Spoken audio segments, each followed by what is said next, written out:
Hello student, आप लोग कैसे हैं? मुझे उम्मीद है, विश्वास है कि आप लोग ठीक ठाक होंगे। आज मैं श्यामजीत यादव, रामेश्वर प्रसाद मौर्य स्मारक इंटर कॉलेज ठकुरडाड़ी, धानघटा, संत कबीर नगर, फिजिक्स क्लास 12 की इकाई 1 यूनिट 1 का इलेक्ट्रोस्टैटिक्स आज स्टार्ट हो रहा है। इलेक्ट्रोस्टैटिक्स क्या है? स्थिर वैद्युतिकी।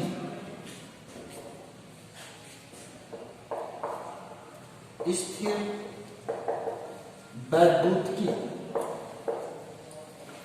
इलेक्ट्रोस्टैटिक्स, स्थिर वैद्युतिकी। अब हम ये जानेंगे कि स्थिर वैद्युतिकी क्या है या स्थिर वैद्युतिकी किसे कहते हैं, इसके बारे में। तो छोटी सी परिभाषा स्थिर वैद्युतिकी की, विज्ञान की वह शाखा जिसमें हम आवेश के स्थिरता का अध्ययन करते हैं, उसे इलेक्ट्रोस्टैटिक्स कहते हैं, यानी स्थिर वैद्युतिकी कहते हैं। इसे कहते हैं बराबर। इलेक्ट्रोस्टैटिक्स क्या है? यानी भौतिक विज्ञान की वह शाखा या विज्ञान की वह शाखा, दोनों शब्द आप यूज कर सकते हैं, जिसमें हम आवेश के स्थिरता का अध्ययन करते हैं, उसे हम इलेक्ट्रोस्टैटिक्स कहते हैं। अब आवेश की स्थिरता मतलब चार्ज, यानी आवेश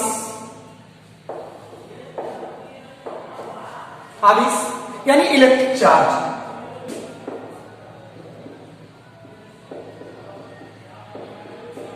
इलेक्ट्रिक चार्ज यानी वैद्युत आवेश। वैद्युत आवेश क्या है? तो वैद्युत आवेश वस्तुओं का गुण, प्रॉपर्टीज ऑफ ऑब्जेक्ट, कोई भी वस्तु ले ली जाए, उसकी जो प्रॉपर्टीज है, कुछ गुण है उसके, और वो गुण क्या डिफाइन किए गए? वैद्युत आवेश में। यानी आवेश ऑलरेडी वस्तु में उपस्थित होता है, यानी ऐसी आवेश नहीं कि आवेश हमारे द्वारा उत्पन्न किया जाता, नहीं। अभी आगे आप प्रॉपर्टीज ऑफ चार्ज में भी हम लोग पढ़ेंगे कि आवेश कि कौन कौन से गुण होते हैं, यानी जो वस्तुओं में आवेश पाया जा रहा है, आवेश नामक गुण जो पाया जा रहा है, ये कौन कौन से इसके गुण हैं। लेकिन अभी प्रेजेंट टाइम में हमें यह जानना है कि इलेक्ट्रोस्टैटिक्स क्या है। तो उसकी परिभाषा आपको दी गई कि आवेश की स्थिरता का अध्ययन ही इलेक्ट्रोस्टैटिक्स कहलाता है, राइट। आगे चलते हैं इसमें, यानी वैद्युत आवेश। वैद्युत आवेश की एक हिस्ट्री है, कहानी है, जिसे बहुत ज्यादा उतना पूरा तो यहाँ डिफाइन नहीं किया जा सकता, बशर्ते बहुत 2500-2600 वर्ष पहले वैद्युत आवेश के बारे में अध्ययन करने के लिए कई वैज्ञानिकों ने अध्ययन किया, जैसे फेल्स, गिलबर्ट, आइंस्टीन, न्यूटन और भी अन्य वैज्ञानिकों ने भी इसके बारे में रिसर्च किया है। तो वहां से हम लोगों को वैद्युत आवेश क्या, कि जैसे आप मूस की छड़, बिल्ली की खाल या लाख, बंदर इत्यादि, रेशम, इनको आपस में फ्रिक्शन करने के पश्चात कुछ ऐसे गुण हमें दिखाई देते हैं, जैसे किसी पेन को ही अगर ऐसे सर के बालों में यदि रगड़ा जाए, किसी फ्रिक्शन प्लास्टिक से रगड़ करके उसे हम कागज के छोटे छोटे टुकड़ों के पास ले जाएं, तो वह उसे अपनी ओर आकर्षित करता है। क्यों करता है ऐसा? आपने क्या किया कि केवल जो किसी ऊन को यानी रेशम को अगर आप रगड़ते हैं किसी प्लास्टिक से या कांच की छड़ से हम रगड़ देते हैं, तो रगड़ने के पश्चात कोई ऐसी प्रक्रिया उसमें होती है कि जिससे वह छोटे छोटे अति सूक्ष्म कणों को या कागज के छोटे टुकड़े को अपनी ओर क्या करता है? एब्जॉर्ब करने लगता है। तो यह गुण उसके अंदर आवेश के कारण ही होता है। किसके कारण होता है? आवेश के कारण होता है। तो आइए यहाँ पे हम लोग देखते हैं और भी इसमें कहानियां, जैसे बिल्ली की खाल नेचुरल्स प्रयोगों द्वारा देखी गई कि आपस की छड़ को अगर हम रगड़ते हैं आपनूस की छड़ को रगड़ा जाए या रेशम को रगड़ा जाए, रेशम को किससे, रेशम को कांच की छड़ से, किसको ध्यान दीजिएगा, रेशम को किससे रगड़ा जाए, कांच की छड़ से रगड़ा जाए, छड़ से। और आपनूस की छड़ को किससे रगड़ा जाए, आपनूस की छड़ किससे रगड़ा जाए, बिल्ली की खाल से रगड़ा जाए, बिल्ली की खाल से। तो रगड़ने पर क्या होता है कि जो हमारे इलेक्ट्रॉन्स होते हैं वो ट्रांसफर हो जाते हैं। जब इलेक्ट्रॉन ट्रांसफर हो जाते हैं कि जिससे इलेक्ट्रॉन का ट्रांसफर जब हो जाता है तो इलेक्ट्रॉन के ट्रांसफर से मतलब ऑलरेडी जब इसको आप रगड़ेंगे, रगड़ने के पश्चात इसमें से इसमें आदान प्रदान, यानी किसका आदान प्रदान होगा, इलेक्ट्रॉन का आदान प्रदान हो जाएगा। वही कंडीशंस यहाँ पे होती है। तो एक इसमें से धन आवेशित हो जाती है और एक क्या होती है, ऋण आवेशित हो जाती है। मतलब यहाँ पे जो रेशम और कांच की छड़ और आपनूस की जो छड़ दिखाई दे रही है, जो बिल्ली की खाल दिखाई दे रही है, जब रगड़ते हैं, मगर दो कांच की छड़ों को रेशम से रगड़ करके लटका दिया जाए तो दोनों एक दूसरे से दूर जाती हैं। कहां जाती हैं, ध्यान दीजिएगा, पॉइंट नोट करिएगा यहाँ पे कि अगर हम रेशम को कांच की छड़ से रगड़ें और दो कांच की छड़े हों और दोनों को लटका दिया जाए तो दोनों एक दूसरे से दूर जाते हैं। फिर नेक्स्ट, आपनूस की दो छड़े लेकर के बारी बारी से बिल्ली की खाल से अगर रगड़ी जाए तो भी वो एक दूसरे से कहां चली जाती हैं, दूर चली जाती हैं। लेकिन अगर एक कांच की छड़ रेशम से रगड़ के और एक आपनूस की छड़ बिल्ली की खाल से रगड़ करके अगर दोनों को एक दूसरे के समीप लटकाया जाए तो दोनों एक दूसरे के पास आ जाती हैं। यानी कांच की छड़ और आपनूस की छड़ जब रेशम और बिल्ली की खाल से रगड़ करके लटकाई जाती हैं तो एक दूसरे के पास आती हैं। और वही दोनों कांच की छड़ें अगर रेशम से ही रगड़ी गई हैं तो एक दूसरे से कहां जाती हैं, दूर चली जाती हैं। यानी इससे यहां से हमें पता चलता है, इस एक्सपेरिमेंट से पता चलता है कि यहां जो घटना हो रही है वहां पे दो बातें आ रही हैं, एक दूर जाना और एक पास आना। यानी दूर तब जाएगा कि जब फोर्स अप्लाई होगा उन दोनों छड़ों पर, कौन सा फोर्स, यानी दूर करने का, यानी कह सकते हैं आप यहां से रिपल होगा, यानी एक दूसरे को क्या कर रहा है, प्रतिकर्षित कर रहा है। और एक घटना में देखने को मिल रहा है कि एक दूसरे को अपनी ओर क्या कर रहा है, आकर्षित कर रहा है। यानी दो प्रकार के यहां पे बल हो रहे हैं हमारे, कौन से, एक आकर्षण और एक कौन सा, प्रतिकर्षण हो रहा है। तो जो एक घटनाएं घटित हो रही हैं के बीच में जो बल लग रहा है वो बल इसी कारण लग रहा है कि जब आपने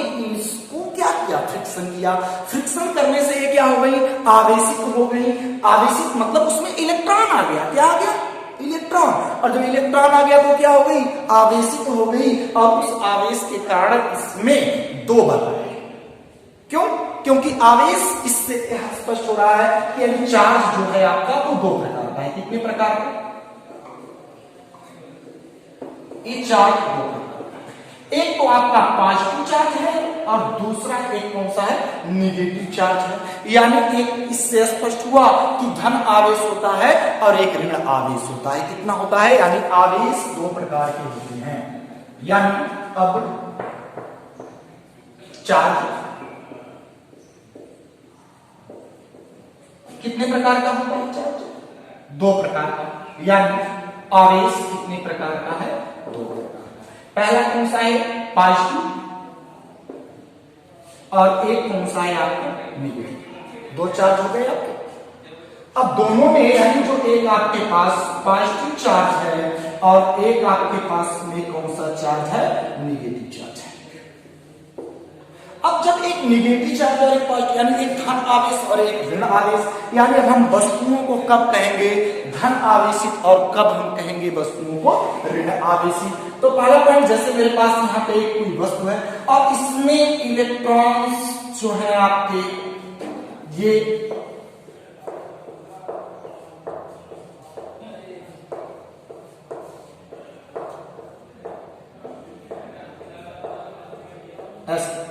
ब्लैक में पूरा भर दीजिए। अगर इलेक्ट्रॉन्स होगा और इसमें जो प्रोटॉन है प्लस प्लस से रिप्रेजेंट हो रहा है यहाँ पे किसको, प्रोटॉन को अभी बहुत सारी बातें हैं इसमें। अगर प्रोटॉनों की संख्या इसमें कम है और इलेक्ट्रॉनों की संख्या क्या है, ज्यादा, तब आप कहेंगे इसे कि एक पॉजिटिव सबस्टेंस है। ये पदार्थ कैसा है, ऑब्जेक्ट कैसा है, यहाँ पे ये ऋण आवेशित है। कैसा है? कब हम कहेंगे इसे ऋण आवेशित? कि जब इसमें इलेक्ट्रॉनों की संख्या मैक्सिमम होगी और प्रोटॉनों की संख्या क्या होगी, कम से कम। नेक्स्ट वही चीज यहाँ पे हम, यानी यहाँ पे आपकी ये जो वस्तु है, ये जो फ्रंट आपको दिखाई दे रहा है, एक ऐसा है, ये ऋण आवेशित वस्तु है। कैसी है? ऋण आवेशित, यानी केवल नेगेटिव चार्ज वाली वस्तु है। हालांकि इसमें प्रोटॉन्स भी है, लेकिन इसे आप कौन सा वस्तु कहेंगे? ऋण आवेशित कहेंगे, यानी जिसमें इलेक्ट्रॉनों की संख्या ज्यादा होगी वो ऋण आवेशित वस्तु कहलाएगी। और धन आवेशित किसे कहेंगे? जिसमें प्रोटॉनों की संख्या क्या होगी, मैक्सिमम होगी, यानी इलेक्ट्रॉन आपके कम हो, प्रोटॉनों की संख्या ज्यादा हो, तो वह क्या कहलाएगी? धन आवेशित वस्तु कहलाएगी। कैसी कहलाएगी बच्चों? ये आपकी धन आवेशित कहलाएगी। यानी हम वस्तुओं को कब ऋण आवेशित कहेंगे और कब धन आवेशित कहेंगे, हमने इस पर फोकस किया। यानी आवेश कितने प्रकार के? दो प्रकार के, एक आपका कौन सा, धन आवेश, और दूसरा कौन सा, ऋण आवेश।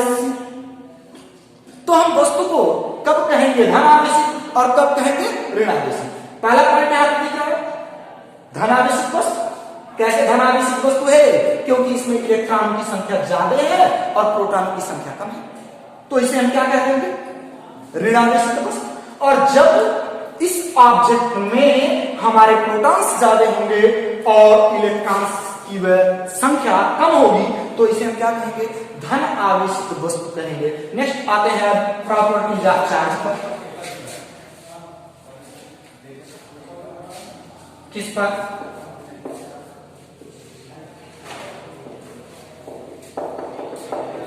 Properties of charge.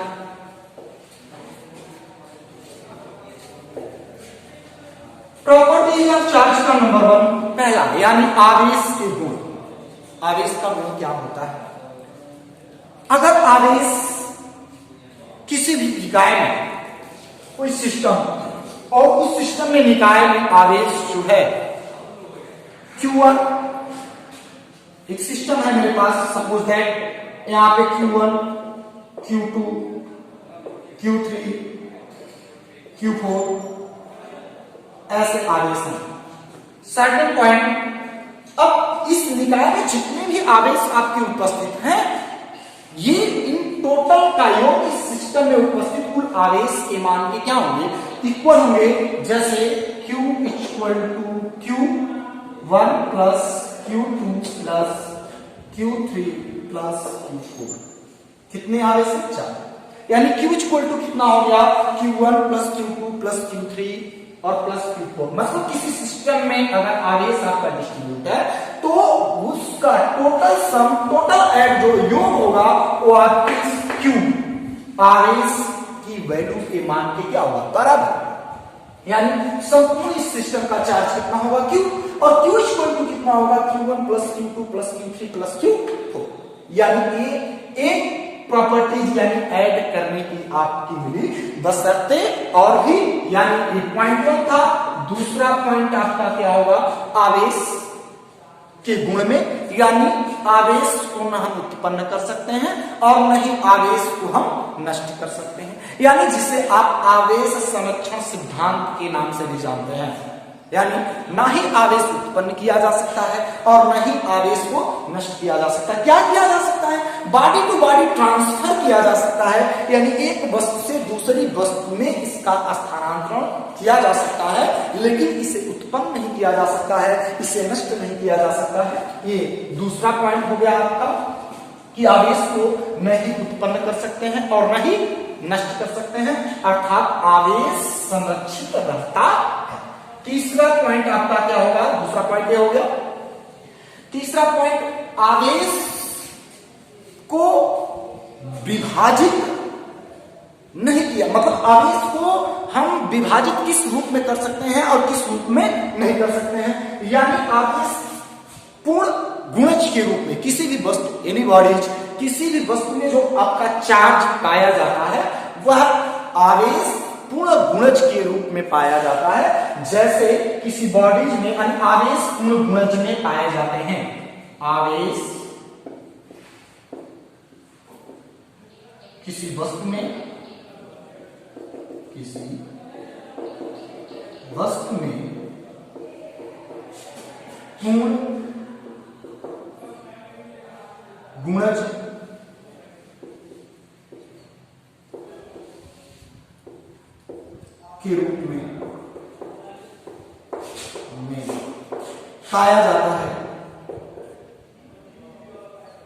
पाया जाता है। आवेश किसी वस्तु में पूर्ण गुणज के रूप में पाया जाता है। मतलब क्या होगा इसका, यानी आवेशों का जो पूर्ण गुणज है, यानी जैसे एक इलेक्ट्रॉन या 2 इलेक्ट्रॉन या 3 इलेक्ट्रॉन या 4 इलेक्ट्रॉन, यानी किसी भी वस्तु में जो आवेश पाया जाता है वो एक ही या 2 ही या 3 ही 4 ही डाटा आगे और भी इसी तरह 5 ही 7 ही, लेकिन कभी भी आवेश इस रूप में किसी वस्तु में नहीं पाया जाता कि जैसे 0.31 इलेक्ट्रॉन, इस रूप में नहीं पाया जाएगा। जैसे 5/2 इलेक्ट्रॉन इस रूप में नहीं पाया जाएगा। 3/4 इस तरह से इलेक्ट्रॉन आपके किसी भी वस्तु में यानी पॉइंट के रूप में इस तरह से या विभाजन के रूप में आपके इलेक्ट्रॉन किसी वस्तुओं में नहीं पाए जाते हैं। सबसे इंपॉर्टेंट टॉपिक है आपका, यानी पूर्ण गुणज के रूप में ही इलेक्ट्रॉन पाए जाते हैं। तीसरा पॉइंट था। चौथा पॉइंट, यानी आवेश अभी मैंने पीछे आपको बताया है कि 2 प्रकार के। पहला क्या, एक धन आवेश और एक कौन सा, ऋण आवेश। यानी आवेश 2 प्रकार के होते हैं। कितने प्रकार के होते हैं, 2 प्रकार के होते हैं। आवेश कितने प्रकार के होते हैं, 2 प्रकार के। चौथा पॉइंट है आवेश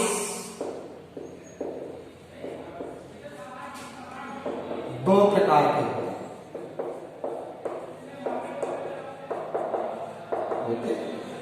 नंबर 1 कौन सा होता है, धन आवेश होता है यानी पॉजिटिव चार्ज। दूसरा कौन सा होता है, निगेटिव चार्ज। यानी एक पॉजिटिव चार्ज हो गया और एक कौन सा हो गया, निगेटिव चार्ज हो गया। यानी पांचवा पॉइंट कौन सा आता है आपका, आवेश किसी भी सिस्टम में जो होता है यानी गति करने पर आवेश के मान में, पांचवा पॉइंट है आवेश गतिमान होने पर उसके मान में कोई परिवर्तन नहीं होगा। मतलब आवेश आपका स्टेट सिचुएशन का मतलब विरामावस्था में जो होगा, स्टेट सिचुएशन में होगा विरामावस्था, और इक्वल टू जो आवेश आपका गतिमान अवस्था में होगा, किस अवस्था में वो, गतिमान अवस्था में। यानी आवेश यानी चार्ज विरामावस्था में जो उसकी सिचुएशन होगी, मतलब जो मान उसका होगा, मैग्नीट्यूड वैल्यू होगी, वही वैल्यू आवेश के गतिमान पर भी होती है, उसके मान में कोई परिवर्तन नहीं होता। राइट। आपका 6वां नंबर जो आता है प्रॉपर्टीज ऑफ चार्ज का, यानी 5 प्रॉपर्टीज चार्ज की बताई गई। 6वां प्रॉपर्टीज क्या है कि यदि सेम चार्ज आपके होते हैं, क्या होते हैं, सेम चार्ज। मतलब जब हम प्लस और प्लस चार्ज की बात करते हैं, जैसे एक पॉजिटिव चार्ज और एक दूसरा पॉजिटिव चार्ज, ये दोनों एक दूसरे के जब समीप होते हैं तो इनके बीच में प्रतिकर्ता बल लगता है, यानी धक्का देते हैं एक दूसरे को, एक दूसरे से कहां हटते हैं, दूर।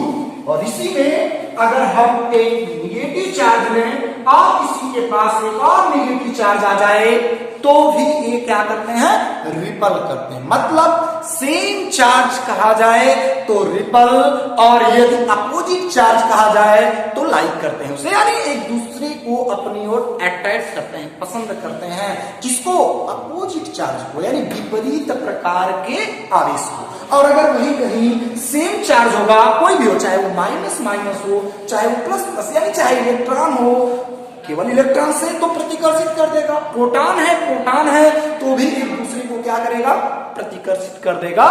लेकिन कहीं अगर ऐसा हुआ कि एक आपका पॉजिटिव चार्ज और एक आपका निगेटिव चार्ज एक दूसरे के पास आते हैं अगर, तो ये दोनों एक दूसरे को क्या कर लेंगे, अट्रैक्ट कर लेंगे, यानी इनके बीच में आकर्षण बल कार्य करता है। ये आपका कौन सा पॉइंट हो गया, 6वां पॉइंट हो गया। यानी प्रॉपर्टीज ऑफ चार्ज में कितनी बातें आपने अध्ययन किया, 6 पॉइंट आपने अध्ययन किया किसकी, चार्ज की। आइए आगे की ओर चलते हैं।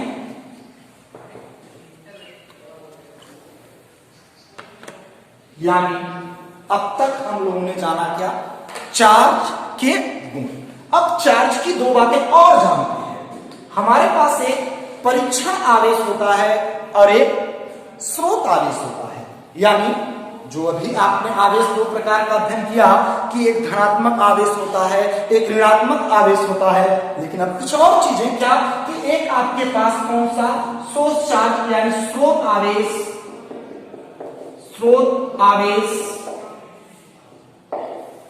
और एक कौन सा हमने आपको बताया, परीक्षण आवेश।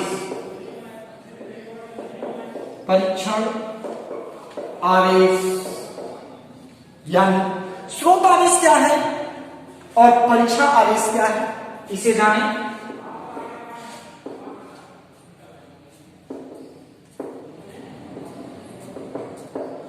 स्रोत आवेश का तात्पर्य है कि आवेशों का भंडार, जहां पे आवेश की मैग्नीट्यूड ज्यादा हो, जो कुछ इफेक्ट करे, जिसके इफेक्टों का हम अध्ययन कर सकते हो, जिसके परिमाण से हम किसी इलेक्ट्रिकल इंस्ट्रूमेंट को चला सकते हो प्रभावी रूप से, उसे हम स्रोत आवेश करते हैं। और इसे क्यू से रिप्रेजेंट करते हैं। किससे रिप्रेजेंट करते हैं, क्यू से। अलग एक परीक्षण आवेश है। परीक्षण आवेश क्या है, वह आवेश जो खुद के परिमाण के कारण किसी अन्य आवेश के प्रभाव को न व्यक्त कर पाए, उसे हम परीक्षण आवेश कहते हैं, टेस्ट चार्ज कहते हैं। एक बार और आप ध्यान से सुनिएगा कि परीक्षण आवेश क्या है, वह आवेश कि जिसके प्रभाव के कारण अन्य आवेश पर कोई इफेक्ट न पड़ता हो, वह न महसूस करता हो किसके प्रभाव को, परीक्षण आवेश। यानी किसी आवेश के प्रभाव को न महसूस कर पाता हो तो वह आवेश हमारा क्या कहलाता है, परीक्षण आवेश कहलाता है।